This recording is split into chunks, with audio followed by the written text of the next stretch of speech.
Assalamualaikum, kita jumpa lagi di channel saya, di channelnya Fajar Surya Herlambang. Pada kesempatan kali ini saya akan memulai dengan materi yang lain lagi, yaitu yang disebut dengan mata kuliah itu disebut dengan teknologi beton, ya. Atau kalau tidak kita sebut sebagai teknologi beton, ini adalah rekayasa beton, ya. Jadi kita sebut dengan teknologi beton, atau kita sebut dengan rekayasa beton. Nah, apa isi dari materi teknologi beton atau rekayasa beton ini? Jadi isinya adalah kita akan merencanakan komposisi dari apa? Dari beton. Nah, ya, jadi kita akan merencanakan komposisi dari beton. Nah, kenapa kita harus hitung komposisi dari beton? Karena beton itu terdiri dari beton itu sama dengan air ditambah semen ditambah dengan, saya gunakan istilah biasa ya, pasir dan kerikil.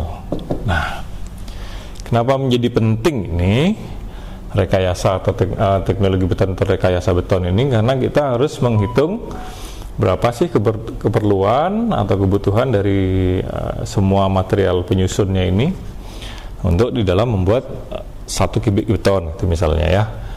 Nah, ini yang kita sebut dengan komposisi.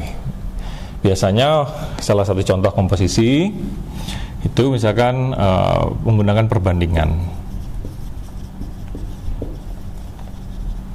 Misalnya perbandingannya adalah yang paling umum dipakai itu adalah semen berbanding dengan pasir berbanding dengan kerikil. Berapa? Misalnya 1, 2, dan 3. Artinya kalau kita gunakan dia perbandingan volume, maka 1 bagian pasir berbanding dengan 1 bagian semen berbanding dengan 2 bagian pasir dan 3 bagian kerikil. Atau kalau kita pakai boleh satu satuan, itu baik satuan volume maupun satuan berat, bebas ya. Bebas diartikan, artinya begitu maksudnya, ya. Nah, tapi sekarang apa yang akan kita gunakan, gimana caranya kita untuk mendapatkan komposisi ini? Komposisi itu kita akan dapatkan melalui serangkaian perhitungan yang didukung oleh hasil praktikum atau pengujian kepada materialnya. Nah, sekarang kalau kita lihat lagi, nanti dasar kita untuk dasar menghitungnya komposisi itu adalah SNI, ya. Kita akan gunakan SNI 03. Nah, ini saya nggak begitu ingat ya, 2834 tahun 2000. Nah, ini dia. Jadi kita akan menggunakan SNI. Tapi sebenarnya untuk mendapatkan komposisi ini tidak hanya mendapatkan dengan cara SNI, banyak cara lain lagi. Misalnya, ini sekedar misal aja ya. Cara lain yang dapat kita gunakan apa? Misalnya trial error. Nah, trial error. Jadi kita uji coba.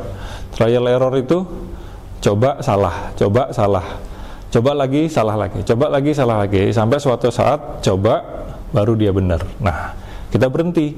Kalau kita sudah mencoba kemudian kita dapat hasilnya benar, nah kita berhenti di situ. Tapi namanya trial error. Hanya saja kalau kita pakai metode trial error ini, kita akan lakukan dia berulang-ulang. Karena kan itu tadi namanya juga trial error. Coba salah, coba lagi salah, coba lagi salah, sehingga kapan kita mencapai yang benar? Nah, ini kan menjadi sebuah kesulitan. Nah, menjadi lama sekali melakukan percobaan. Tapi kalau kita mencoba langsung menghitung dengan komposisi menggunakan SNI ini, dia akan langsung mendapat panduan yang lebih cepat. Jadi kita sekali menghitung, kita akan mendapatkan komposisi. Nah, nanti ini kita lihat lagi. Cara yang berikutnya adalah berdasarkan pengalaman. Nah, pengalaman itu gimana? Pengalaman, misalkan bagi teman-teman yang sudah pernah bekerja di proyek, gitu ya. Misalkan proyeknya terlebih dahulu proyek di suatu tempat menggunakan gedung tertentu, menggunakan campuran mutu beton tertentu juga, lalu dapat komposisi. Nah, itu bisa dipakai menjadi referensi untuk pekerjaan-pekerjaan yang baru. Cuman tetap harus diperhatikan kaidah-kaidah yang apa ya, yang mengikat ya. Misalnya yang harus kita perhatikan, biasanya kalau kita menggunakan material yang berbeda, maka hasilnya juga pasti akan berbeda. Artinya kalau yang dulu proyek saya nih pasirnya berasal dari tempat tertentu, tempat A gitu, tapi sekarang ganti pasirnya menggunakan tempat B. Nah, ini karakter pasirnya bisa berbeda. Akibat dari karakter pasirnya berbeda, nanti komposisinya juga belum tentu sama dengan yang kemarin, tapi bisa menggunakan referensi yang lama. Gitu juga misalkan contohnya untuk kerikil ya. Kerikil atau kita kenal dengan agregat kasar. Misalnya kita sekarang gunakan batu pecah, atau proyek yang dulu kita pakai batu pecah ya, kayak batu pecah dengan diameter ukuran-ukuran tertentu. Tapi sekarang di proyek yang baru kita kesulitan mendapatkan batu pecah. Yang ada ya sekedar koral-koral bulat itu ya, tetapi ukurannya tertentu, yang kecil-kecil ya. Nah, tentunya karakter tadinya pakai karakter batu pecah, sekarang pakai karakternya batu bulat. Nah, ini juga akan menghasilkan komposisi yang berbeda juga. Nah, inilah beberapa hal kaidah yang perlu harus diperhatikan, baik kita menggunakan trial error atau pengalaman. Tetapi kita bisa menggunakan referensi yang lain, apa misalkan dari code, atau saya tulis saja sini. Code ya, maksudnya code itu apa? Code itu peraturan, baik peraturan dari tata cara yang ada di negara lain boleh kita pakai, tapi tujuannya intinya kan hanya untuk mendapatkan komposisi. Nah, sekarang kalau kita sudah tahu bahwa nggak hanya SNI saja yang dapat digunakan, sehingga kita punya pilihan, kita mau pakai yang mana aja boleh. Nah, untuk kesempatan kali ini kita akan gunakan SNI ini sebagai dasar untuk menentukan komposisi, gitu ya. Sehingga sekarang sudah menjadi jelas bahwa bukanlah SNI satu-satunya yang dapat digunakan untuk memperoleh komposisi, tetapi SNI adalah salah satu metode yang akan kita gunakan untuk mendapatkan komposisi, gitu ya. Nah, saya rasa itu sudah jelas. Nah, kemudian yang harus kita ketahui lagi, jadi dari semua ini, misalkan dari SNI nanti kita sudah coba, terus kita kemudian dapat komposisi ya. Misalkan kita dapat komposisinya berdasarkan SNI, kita dapat berapa? Misalkan katakanlah seperti itu tadi, atau kita rubah sedikit ya, semen, pasir, kerikil. Semen kita selalu berikan angka 1, lalu misalkan kita dapat pasirnya misalkan 1,4 berbanding kerikilnya misalkan 2,2. Nah, ini komposisi. Tapi ingat ya, komposisi yang kita peroleh dari job mix itu dari SNI ini yang kita ada orang yang nyebutnya sebagai job mix atau rencana campuran dan seterusnya, bebas ya. Ini sebetulnya komposisi yang harus dibuktikan. Jadi ini kalau kita menggunakan kertas lembaran itu, ini komposisi yang belum terbukti. Jadi ini sifatnya masih tahayul. Nah, itu artinya benar nggak sih pertanyaannya, benarkah komposisi ini akan menghasilkan mutu beton yang kita harapkan? Nah, oleh karena itu setelah kita dapat komposisi ini, di sini kita harus trial. Apa yang kita trial? Kita trial komposisi ini dengan membuat benda uji. Benda uji. Nah, benda ujinya bagaimana? Apakah dia silinder 1530 ataukah kita akan menggunakan kubus 15. Nah, hasil kuat tekan, terus benda uji ini dia apa? Diuji kuat tekan.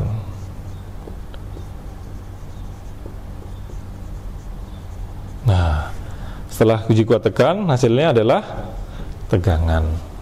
Nah, tegangannya ini akan kita bandingkan dengan tegangan rencana. Jadi ini nantinya akan membuktikan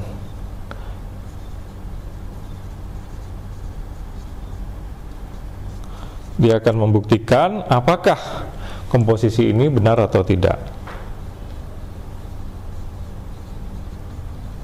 Nah, dia akan membuktikan komposisi karena tegangan ini yang akan kita bandingkan. Kita bandingkan dengan apa?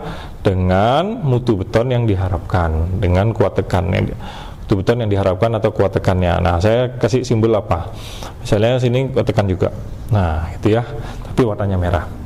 Nah, kalau dia sekarang pertanyaannya, jika kuat tekan yang diperoleh dari benda uji ini sama dengan kuat tekan yang direncanakan, maka komposisi dapat digunakan.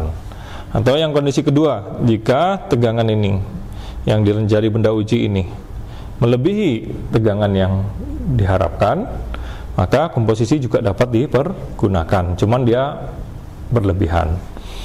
Tetapi jika kondisi yang terakhir, hasil yang diperoleh dari uji kuat tekan ini ternyata kurang dari yang direncanakan, maka komposisi ini tentunya tidak dapat dipergunakan. Nah, oleh karena itu proses dari SNI ini harus diikuti dengan trial, dengan pembuatan benda uji. Jadi ini SNI ini harus diikuti dengan trial. Ini sifatnya harus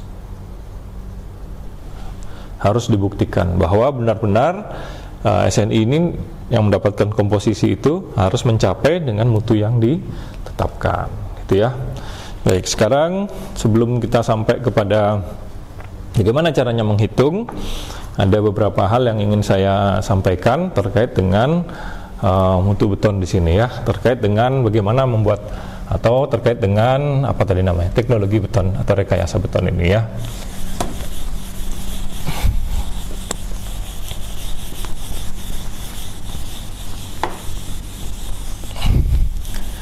Baik, sekarang kalau kita lihat, ini ada beton. Kalau kita sebagai beton, maka beton ini ada beberapa urusan yang terkait sama beton. Yang pertama, urusan apa sih? Yang utama adalah bahannya.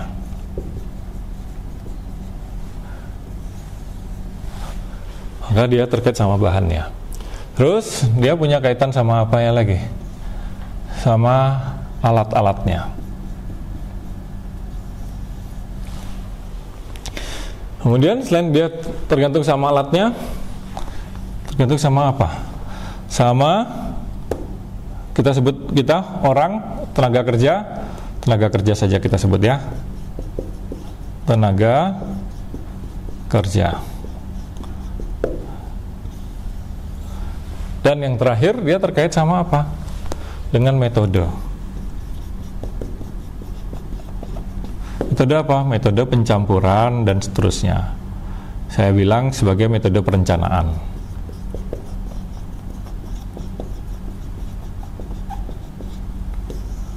Ya. Jadi sebenarnya kita bicara satu saja beton, itu kaitannya dengan 4 hal ini.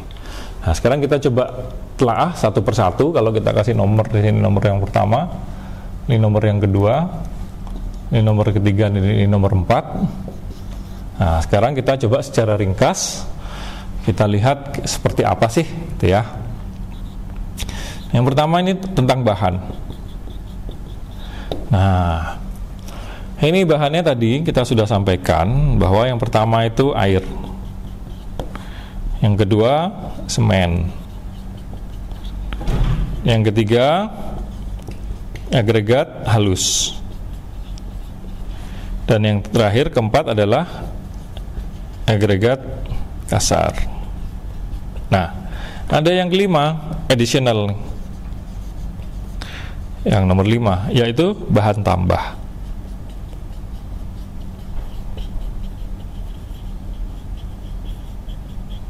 Nah, jadi ada 4 bahan pokok plus 1, ini bisa dipakai bisa tidak, yaitu bahan tambah.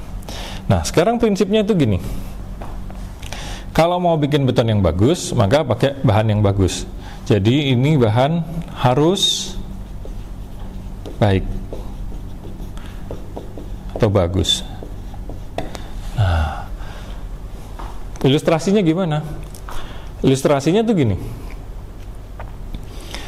Kalau kita bikin, paling gampang tuh bikin apa? Bikin mie instan. Kita bayangkan sebuah mie instan ya. Mie instan. Nah, dalam satu bungkus mie instan, nah itu kamu mau mendapatkan bahan yang bagus. Terus kita mau bikin mie instan apa? Ada telurnya, oke, ada telurnya. Kedua ada sayurnya, asik ya, udah ada mie instan, pakai telur, pakai sayur juga. Nah, tapi kan tadi ini kita setuju, sepakat kita, bahan itu harus baik untuk mendapatkan hasil yang baik juga. Berarti satu, mie instannya nggak boleh kadaluarsa, itu yang pertama. Nah, itu yang kedua, telurnya juga bukan telur busuk ya. Tentunya kalau pakai telur busuk nggak bakal mau deh gitu ya. Yang ketiga, sayurnya juga begitu. Kita berharap dengan menggunakan sayur yang segar. Nah, dengan baiknya semua kondisi bahan ini, tentunya kita juga pasti akan mendapatkan mie instan yang jos gitu ya. Nah, ini tadi. Berarti sekarang kita semua nih harus dalam kondisi bagus. Maka apa? Ini tentunya punya syarat untuk semua ini dikatakan bagus. Syarat dikatakan bagus. Kayak air, misalkan syaratnya gimana? Air itu dikatakan bagus. Air itu minimal secara fisik dia bening, jernih. Kemudian secara fisik kita lihat juga dia tidak ada mengandung kotoran-kotoran. Apa misalkan butir-butir kayu, halus-halus, organik, sampah, daun-daunan, itu kita hindari. Yang kedua, dia warnanya juga jernih, tidak keruh. Terus yang paling penting juga kalau air misalkan apa? Dia tidak mengandung garam, sehingga kita sangat tidak dianjurkan menggunakan air laut untuk campuran pembuatan bahan beton. Karena kalau nanti kita gunakan juga air laut yang mengandung garam yang tinggi, nanti semennya nggak bisa tereaksi. Karena apa? Karena air merupakan bahan bereaksi dari semen, sehingga reaksi kimia dari semen itu bisa timbul. Sehingga air itu adalah katalisator bagi semen untuk menjadi bereaksi. Nah, itu bahan yang kedua yaitu semen. Jadi semen bagus tuh kayak gimana? Ya kalau semen karena dia bahan pabrik, tentunya kita jarang atau mendapatkan semen-semen yang jelek gitu ya. Tetapi suatu saat bisa saja kita akan mendapatkan semen yang jelek. Jadi gimana? Kalau kita tumpuk semen itu terlalu lama di dalam gudang gitu, nah kemudian kita sudah berusaha, gudangnya itu nggak bocor, nggak kemasukan air, tapi kita lupa kadang-kadang bahwa udara kita di sekitar kita itu mengandung air. Makanya kita kenal dengan istilah kelembaban udara. Artinya kalau udara itu ada tingkat kelembabannya, berarti sebenarnya udara itu mengandung air gitu ya. Nah, pada tumpukan semen yang terlalu lama gitu ya, ada semen yang terlalu lama itu lama-lama dia akan keras sendiri juga. Jadi nanti kerasnya ya di dalam semennya itu gitulah. Oleh karena itu kita harus mendapatkan semen dalam kondisi yang masih butirannya masih bagus, belum terjadi gumpalan-gumpalan. Nah, untuk agregat halus itu syaratnya apa untuk menjadi bahan yang bagus? Nah, ini banyak ya. Jadi untuk agregat ini, untuk agregat halus ini banyak syaratnya. Di antaranya ya saya tulis adalah satu, ada berat jenis. Kemudian yang paling penting yang kedua adalah dia memiliki masuk dalam zona. Jadi ini dia harus masuk dalam zona. Jadi yang ketiga yang saya anggap lagi urgent dan nanti kita akan coba praktekkan yaitu kadar lumpur. Ya, minimal 3 ini. Nanti yang diatur di dalam, sebetulnya yang diatur tuh hanya 2. Kadar lumpurnya tidak diatur di dalam SNI yang tadi itu ya. Sebetulnya nggak secara eksplisit disebutkan. Cuman kan ini kan tadi kita sepakat. Kalau kita mau bikin beton yang bagus, maka semua bahan-bahannya harus baik atau bagus. Maka syaratnya ini diantaranya saya tuliskan dulu segini ya. Padahal masih banyak lagi yang lainnya. Nah, zonanya ini ada 1-4 ya. Zona 1, zona 2, zona 3 dan zona 4 gitu ya. Nah, kemudian kalau untuk agregat kasar ini lebih sederhana karena dia tidak ada zonanya, maka dia cukup kita dapatkan berat jenisnya. Nah ini juga, sehingga kalau kita semua mendapatkan bahan ini yang bagus, nah kita berharap akan mendapatkan beton yang bagus gitu ya. Nah sekarang kita, kalau ini kita udah sepakat, nanti syarat-syarat agregat yang bagus, syarat-syarat bahan yang bagus itu materi tersendiri gitu ya. Karena sekarang materi kita adalah membuat komposisi campuran dan membuktikan komposisinya, bahwa komposisi itu sesuai dengan beton rencana yang kita harapkan. Nah yang kedua sekarang alat. Jadi nomor 1 bahan udah, nomor kedua adalah alat. Nah misalnya kita sekarang menggunakan alat apa ya? Kalau ngaduk manual pakai mencangkul, misalkan kita manual benar-benar tanpa alat bantu ya, alat bantu, maka manual yang digunakan ya paling apa, misalkan cangkul, skop, kayak gitu-gitu ya. Nah itu tentunya paling gampang gitu ya, dan itu wajib dimiliki. Tetapi yang berikutnya kan kita gunakan misalkan mixer, atau kita istilahnya molen lah. Nah kita pakai molen. Kenapa kita perlu molen?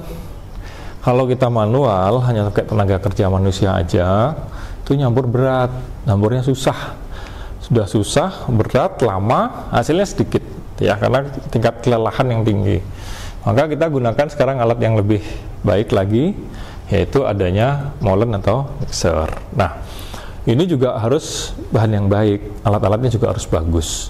Kita sepakat tadi, ini juga harus dalam kondisi baik. Baiknya itu gimana? Itu berfungsi. Nah, jangan sampai ada molen tapi nggak bisa hidup. Ada molen bisa hidup nggak? Mesin balik, kondisi bagus, semuanya siap, lengkap ada. Nggak ada solarnya, wah repot lagi. Maka ini semua harus diyakinkan, harus. Kalau kita kembali lagi menggunakan contoh mie instan, nah coba Anda perhatikan, kalau Anda mie instan itu harus menggunakan air yang mendidih. Lalu Anda nggak punya kompor, mendidihkan air pakai apa? Repot lagi. Terus biasanya orang bikin pakai panci, Anda nggak punya panci. Lalu Anda harus berpikir substitusi, apa ya gantinya panci gitu. Nah, misalkan kita ke panci yang ada pegangannya gitu ya. Nah, bukan ciduk ini panci ya. Dan ini panci. Jadi jangan salah nanti dikira ciduk air buat mandi gitu ya, bukan ya. Ini panci. Nah, kalau kita nggak punya ini, terus kita berpikir tuh substitusi kan. Substitusi terus kita gunakan apa gitu. Nah, kadang-kadang ada orang gunakan wajan juga bisa. Nah, tetapi kalau pengalaman-pengalaman menarik itu kan yang terjadi biasanya pada anak kos ya. Pada anak kos di mana nggak ada dapurnya, belanja beli juga malas pergi gitu. Akhirnya gimana? Ya akhirnya pakai apa? Kompor nggak punya, pakai rice cooker. Rice cooker pakai didihin air bisa, nasinya dikeluarin dulu, ganti dengan air, dipakai mendidihkan bisa, kemudian bisa masak mie. Nggak punya rice cooker, substitusi yang lain lagi, pakai apa? Kayak gelas yang besar, terus colokan air mendidihnya itu dimasukkan ke sana, sehingga kita punya juga air mendidih. Jadi substitusi. Tetapi yakinlah bahwa kalau kita menggunakan alat yang keliru, yang tidak tepat, itu prosedurnya biasanya juga menjadi lebih ribet. Akibatnya banyak kesalahan-kesalahan yang muncul. Nah, sehingga nanti kita akan mendapatkan hasil yang tidak maksimal, gitu ya. Sehingga alat juga harus baik. Ini baru proses membuat beton, belum proses ngecornya dan seterusnya. Dan yang ketiga sekarang, tenaga kerja. Nah, tenaga kerja itu, tenaga kerja yang seperti apa? Tenaga kerja yang terampil. Nah, ini kata kuncinya tuh ada di tenaga kerja yang terampil. Misalnya gini, kamu sekarang dihadapkan pada suatu usaha, kembali lagi kepada mie instan. Tapi nggak pernah masak. Bukankah itu akan menimbulkan kesulitan buat dirimu ya? Nah itu dia makanya. Karena kita tidak terampil. Kita tidak bisa menggunakan. Orang yang terampil itu menjadi terampil jika dia banyak latihan. Nah, gitu ya. Dia banyak latihan, dia banyak melakukan pekerjaan itu, learning by doing, mengerjakan berulang-ulang, terus dikerjakan lagi, sehingga kemudian dia menjadi terampil. Terampil dia mengetahui, oh kalau ngerjain kayak gini nih ada susahnya di mana nih, harus kayak gini, terus kayak gimana lagi, harus kayak gini lagi gitu ya. Nah itu dia ketahui, step by stepnya diketahui dengan baik. Nah, yang ini sekarang, saya pernah punya pengalaman menggunakan alat core drill ya, core beton, dalam rangka kita mendapatkan beton inti dari sebuah elemen, baik itu plat lantai ataupun dari balok. Cuman oleh tenaga kerja saya nggak boleh kerja. Saya ditempatkan sebagai apa ya namanya, supervisor gitu ya, katakanlah seperti itu, untuk mensupervisi pekerjaannya, sehingga teman-teman saya teknisi itu yang mengerjakan semuanya, dipegang alatnya. Mereka terampil, bisa mengoperasikan alatnya, dan saya melihat bagaimana mereka bekerja, sehingga saya hafal sekali ya bagaimana cara mereka bekerja, mulai dari bor, mereka memasang angkur, kemudian memasang alat, kemudian menghidupkan alatnya, terus melakukan coring terhadap betonnya. Itu semua saya tahu, saya lihat, tapi sekali lagi saya tidak pernah mengerjakannya.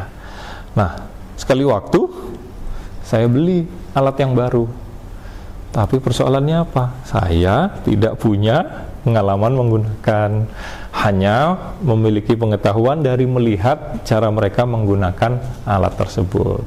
Nah, tentunya sekarang saya mencoba alat itu, mempraktekkan tanpa adanya teman-teman itu semua.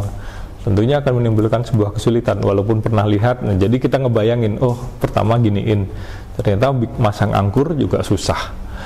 Masang angkur susah, masang angkur juga harus syarat, bendanya harus kayak gini, alatnya harus kayak gini. Baru itu satu masang angkur, belum lagi setting alatnya, wah panjang. Oleh karena itu tenaga terampil ini sangat menjamin mendapatkan hasil yang baik. Jadi bahannya bagus, alat-alatnya juga sesuai dan berfungsi dengan baik, dikerjakan oleh orang yang terampil, maka kita yakin akan mendapatkan hasil yang maksimal. Tapi ingat, masih ada satu yang terakhir. Apa yang terakhir? Yaitu metode.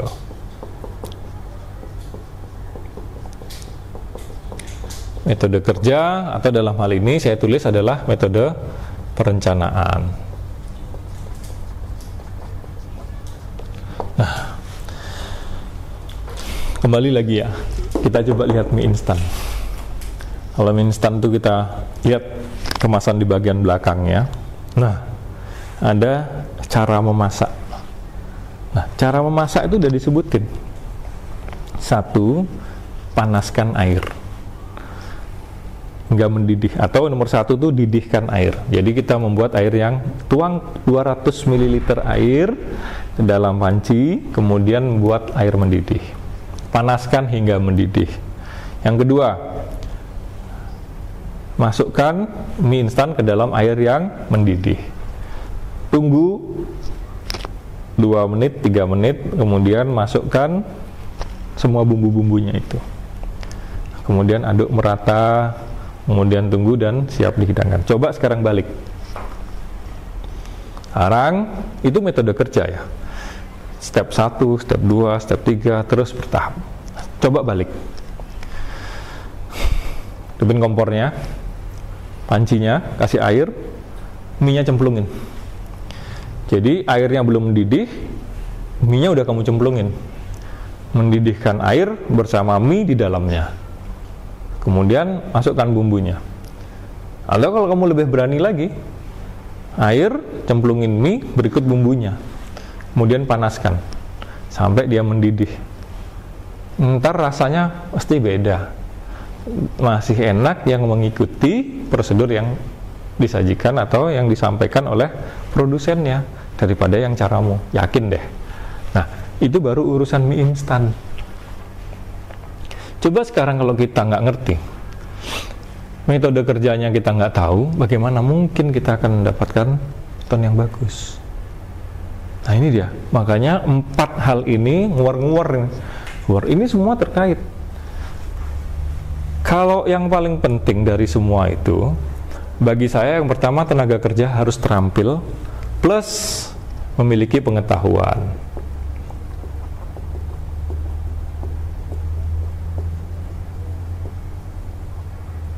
Nah, kalau dia sudah terampil plus memiliki pengetahuan, maka bisa menghasilkan benda yang optimal. Walaupun misalkan bahannya jelek, walaupun misalnya, jangan jelek-jelek banget tapi ya, walaupun misalkan alatnya terbatas, dia masih mengikuti metodenya yang benar, masih bisa dapat hasil optimal. Tapi kalau tenaganya ngawur, tenaganya tidak terampil, tidak tahu metode kerjanya, apalagi ditambah dengan bahan dan alat yang jelek, waduh, asli deh, pasti akan mendapatkan hasil beton yang tidak baik, gitu ya. Nah ini pengetahuan kita, ini makanya di dalam materi yang kita bahas sekarang, kita akan coba semuanya. Kalau metode ini pakai SNI tadi, jadi metode ini tadi nanti kita akan gunakan metode SNI. Tenaganya terampil, ya oke lah, nanti saya atau teman-teman saya di laboratorium akan mengerjakan. Kemudiannya alatnya juga semua insya Allah ada di laboratorium. Ini bahannya nanti kita coba lakukan tes. Nah sehingga kita berikutnya kita sudah bisa melakukan perencanaan menggunakan SNI yang tadi ya, 03-2834 tahun 2000.